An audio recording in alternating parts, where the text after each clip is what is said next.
निश्चितच मी सर्वप्रथम सर्व मतदार राजांचं आणि त्याचप्रमाणे आदरणीय उद्धवसाहेब असतील, आदरणीय पवारसाहेब, महाविकास आघाडी या सर्वांचं मनापासून मी आभार मानतो.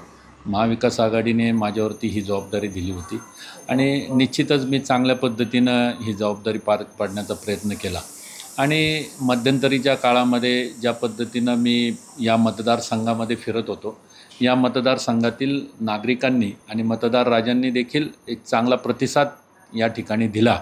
परंतु काही गोष्टींचा उपयोग या मतदारसंघामध्ये झाला आणि ज्या पद्धतीनं धनशक्तीचा वापर आणि जनशक्तीचा म्हणजे धनशक्ती विरुद्ध जनशक्ती असा या इलेक्शन झाले आणि निश्चितच धनशक्तीच्या बाजूनी त्या ठिकाणी कौल गेला. 6 लाख मतं पडतात जवळपास, मग याचा अर्थ लोकांनी नाकारलं नाही ना.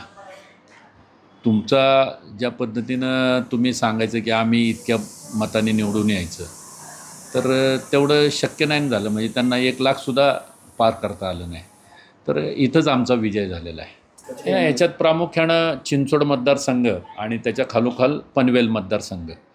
पनवेल मतदारसंघाने सुद्धा त्यांना नाकारलं, कारण मागच्या वेळीचा लीड आणि आत्ताचा लीड जर बघितला तर त्यांना त्या ठिकाणी नाकारलेलं आहे. आणि चिंचवड मतदारसंघातला लीडसुद्धा ज्यावेळेस मागच्या वेळेचा आणि आत्ताचा जर लीड बघितला तर इथंसुद्धा मतदार राजांनी त्यांना नाकारलेलं आहे.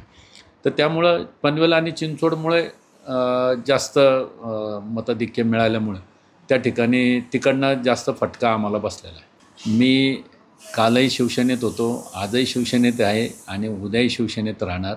शिवसेना उद्धव बाळासाहेब ठाकरे या पक्षाच्या माध्यमातून जी जबाबदारी माझ्यावरती दिलेली आहे मावळ लोकसभा मतदारसंघाचा संघटक म्हणून, निश्चितच चांगल्या पद्धतीनं मी काम करेल आणि या मावळ लोकसभा मतदारसंघाचा खासदार म्हणून निश्चित पुढच्या पंचवर्षीमध्ये हा शिवसेना उद्धव बाळासाहेब ठाकरे पक्षाचा असेल.